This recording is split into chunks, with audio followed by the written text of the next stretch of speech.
Bom dia, doutor Luiz Gustavo. Mais uma vez, um prazer falar com o senhor aqui na 730. Bom dia, Cecília. A satisfação é toda minha.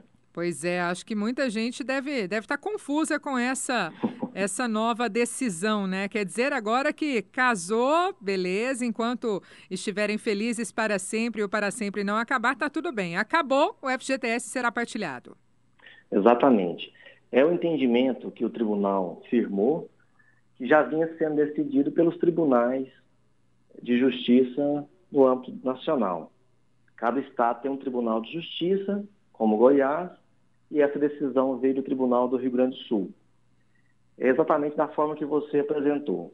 Enquanto eu sou solteiro, aquele saldo do fundo de garantia, ele é personalíssimo, ele é meu. A partir do momento que eu casei pelo regime de comunhão parcial de bens, isso é muito importante, pelo regime de comunhão parcial de bens, enquanto durar o casamento, o saldo do fundo de garantia também vai ser constituído numa eventual separação, vai ser classificado como patrimônio. Se ele é patrimônio, ele deve ser partilhado entre o casal. Pois é, mas o FGTS, ele é decorrente da função laboral, do trabalho ali do cidadão. Ele não deveria Exato. continuar sendo de natureza personalíssima? Não, o entendimento é que nós saímos agora do direito do trabalho e vamos para o direito de família. A legislação do direito de família entende que todo o esforço do trabalho que eu, enquanto casado, tenho, e o fruto dele, o salário, os benefícios, ele é partilhado porque, enquanto eu estou trabalhando, ainda que a minha esposa, no meu caso concreto, ainda que a minha esposa fique em casa, ela está participando do meu convívio e da minha produção. Ou, ainda que ela trabalhe fora, que ela também seja assalariada, é como se nós juntássemos a nossa renda mensal e colocássemos no único balaio. Então, esse é o entendimento. Nós saímos do âmbito do direito do trabalho e seguimos, então, para o direito de família. É na comunhão. Aquilo que é meu também é seu. Quando você se dispõe a constituir uma sociedade, e no caso conjugal, aquilo que nós conseguimos juntos é nosso. Muito embora hoje, na sociedade moderna que nós vivemos, o que é meu, o que é seu. Para a legislação, não. Uhum.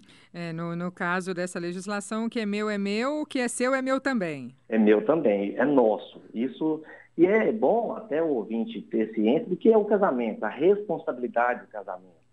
Nós pegamos gerações anteriores, dos nossos pais, dos nossos avós, só o homem trabalhava, mas a mulher ficava em casa, cuidando do lar, cuidando dos filhos.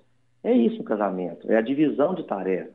E se eu não ajudei a criar os filhos, mas sou pai, por que também que eu, como divisor de bens, muito embora eu tenha trabalhado para aquilo ali, não vou dividir?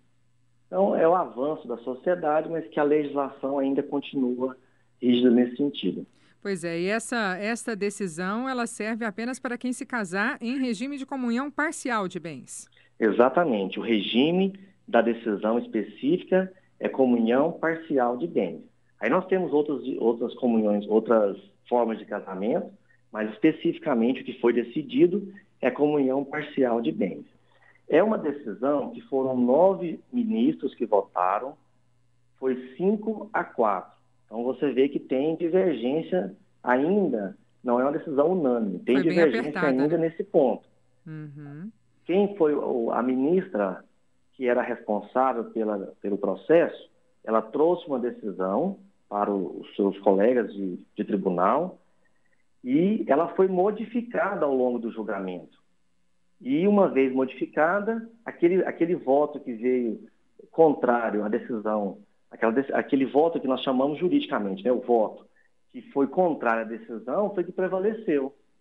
Então, essa decisão, sem sombra de dúvida, terá um recurso ainda para o próprio tribunal, o STJ, e ainda tem o Supremo Tribunal Federal. Então, pode acontecer que nos próximos anos essa decisão ainda seja modificada, porque ela não é unânime e não é de última instância. Mas, a princípio, ela vale para aplicação em todo o país. Pois é. E é uma corrente natural que vinha acontecendo.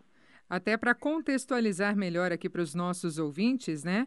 Agradecendo de imediato aqui a participação do Dr. Luiz Gustavo Nicoli, ele que está ajudando a gente a entender melhor essa decisão do Superior Tribunal de Justiça. O entendimento foi formado a partir da discussão de um caso específico, um casal que utilizou recursos do FGTS Exatamente. para comprar um apartamento, né? E aí, na separação, um deles pediu que o valor usado fosse dividido igualmente, apesar de que a Exato. participação de cada um na aquisição desse imóvel tivesse sido diferente, né? Tinha montantes diferentes desses recursos.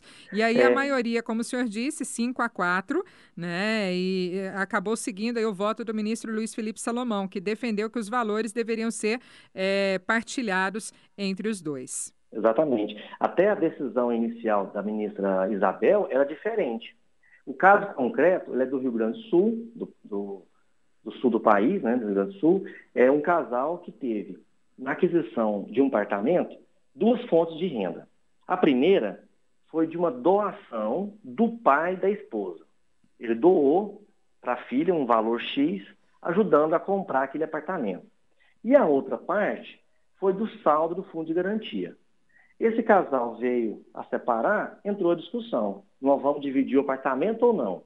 E aí tá, quantos anos essa discussão, o processo é antigo, acho que em torno de 8 anos, que é o processo, e agora que chegou uma decisão. E essa decisão foi, o saldo que foi formado ao longo do casamento é do casal, deve ser dividido.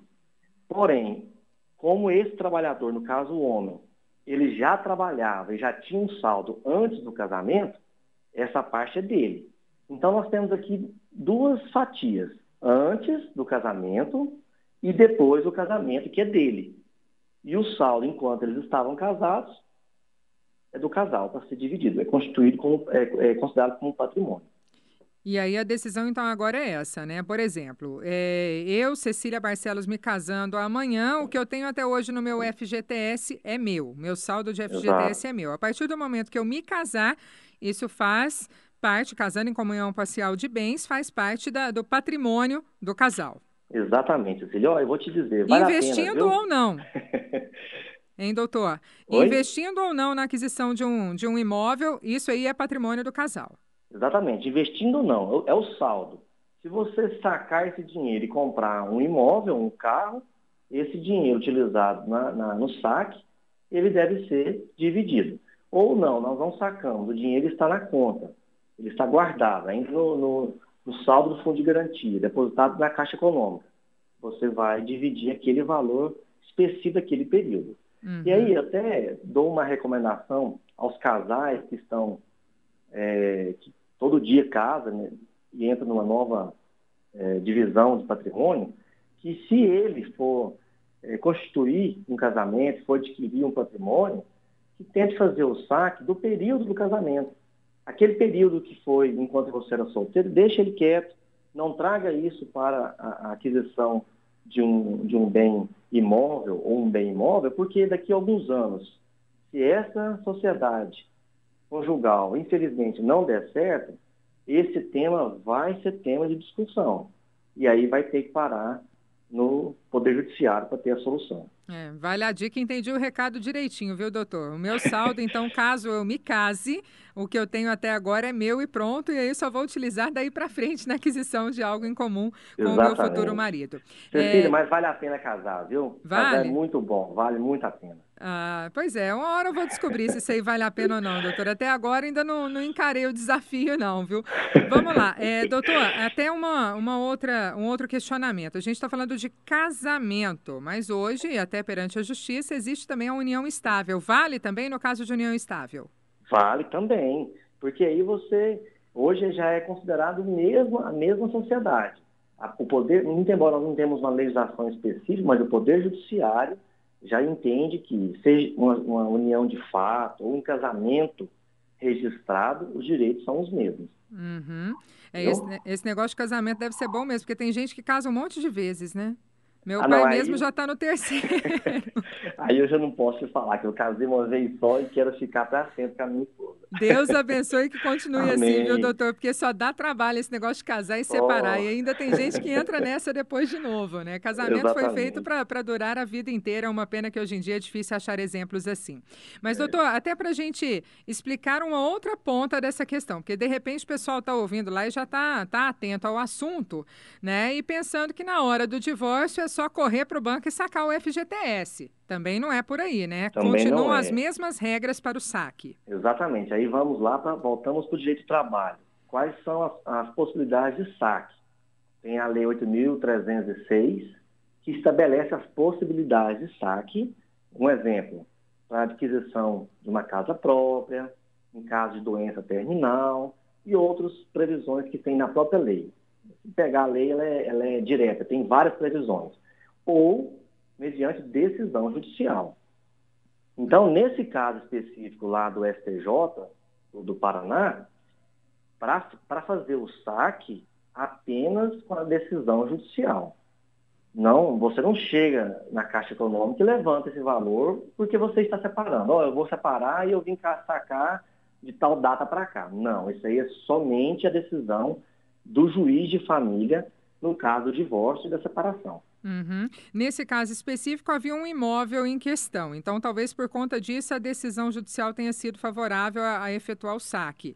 Mas não havendo aquisição de um bem patrimonial. O dinheiro está lá no banco. Acabou o casamento.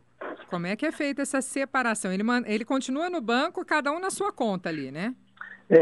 Quando, no caso de um advogado, vai atender um casal que está separando, seja de forma consensual, porque eles vão procurar o mesmo advogado, ou porque eles estão discutindo isso aí com advogados diferentes.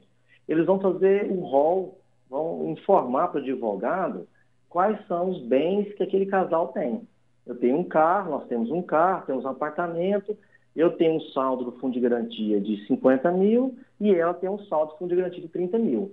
Isso aqui é do período do nosso casamento. Ou então, ainda que sejam períodos, o saldo seja maior do que o período, olha, nós temos um saldo do fundo de garantia de 50 mil, porém, durante o nosso casamento, foi apenas 30 mil.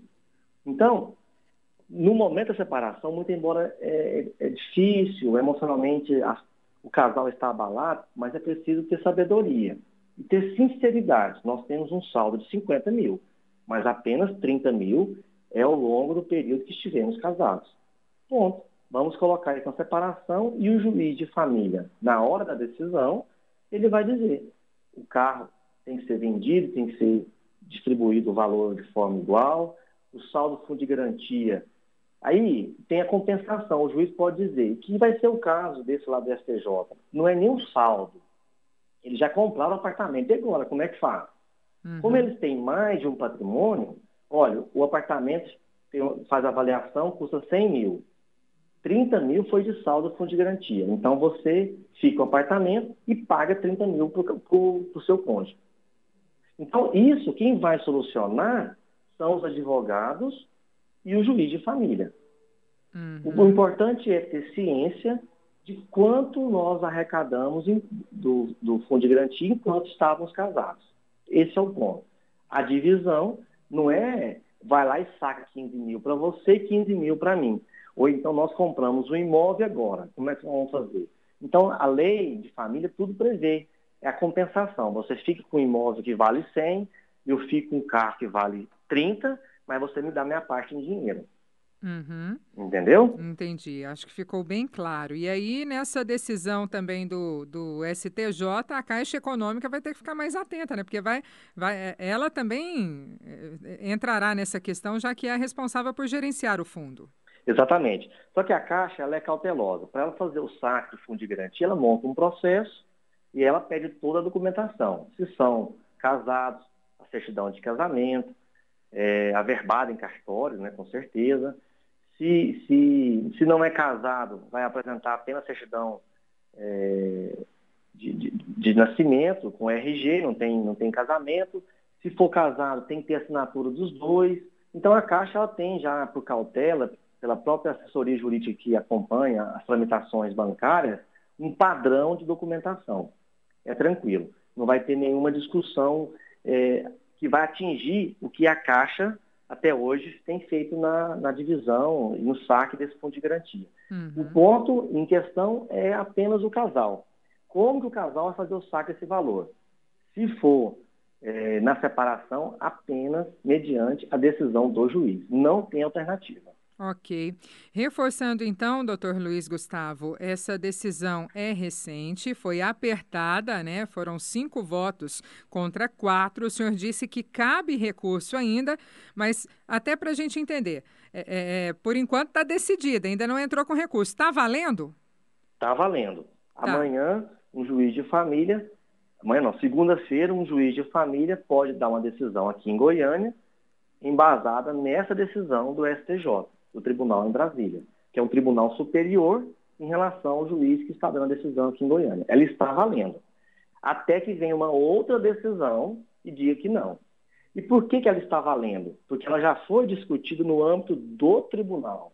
Não foi apenas uma turma que decidiu, porque lá o tribunal ele é composto por turmas de trabalho. Cada turma tem 3 magistrados, 3 ministros. Nós estamos falando aqui da sessão. A sessão compõe todas as turmas. Ou seja, para que tenha uma mudança dessa decisão, a possibilidade dela é mínima. Para que o próprio tribunal, o STJ, mude essa decisão dada de sexta-feira, de quinta-feira, ela é mínima de acontecer. Mas pode acontecer, é possível. E ainda cabe recurso para o Supremo Tribunal Federal, que pode ter uma outra decisão. Mas enquanto não vem uma nova decisão, essa decisão do Superior Tribunal de Justiça vincula os restantes dos tribunais do país. Tá certo, então, doutor Luiz Gustavo Nicoli, muito obrigada mais uma vez pelos esclarecimentos e por sempre atender aqui ao nosso chamado, orientando os nossos ouvintes e ajudando a gente a entender melhor tudo o que tem acontecido aí na área do direito trabalhista. Obrigado, Cecília. Eu agradeço pela deferência e podem contar sempre comigo. Obrigada, um ótimo fim de semana para o senhor, doutor. Este Luiz Gustavo Nicoli, advogado trabalhista, participou com a gente aqui, então, do primeiro tempo da notícia de hoje. Reforçando, hein, gente, essa determinação de divisão do FGTS, o saldo durante o período da união do casal, seja através de um casamento formal ou da chamada união estável, vale apenas para o regime de comunhão parcial de bens. E ainda cabe recurso. Por enquanto está valendo. Se alguém entrar com recurso e mudar essa decisão, a gente com certeza informa para você, ouvinte 730. Seguimos aqui com o primeiro tempo da notícia. Presidente Dilma Rousseff condena pedido de prisão do ex-presidente Lula e diz que não vai renunciar. Vinícius Tondolo. A presidente Dilma Rousseff afirmou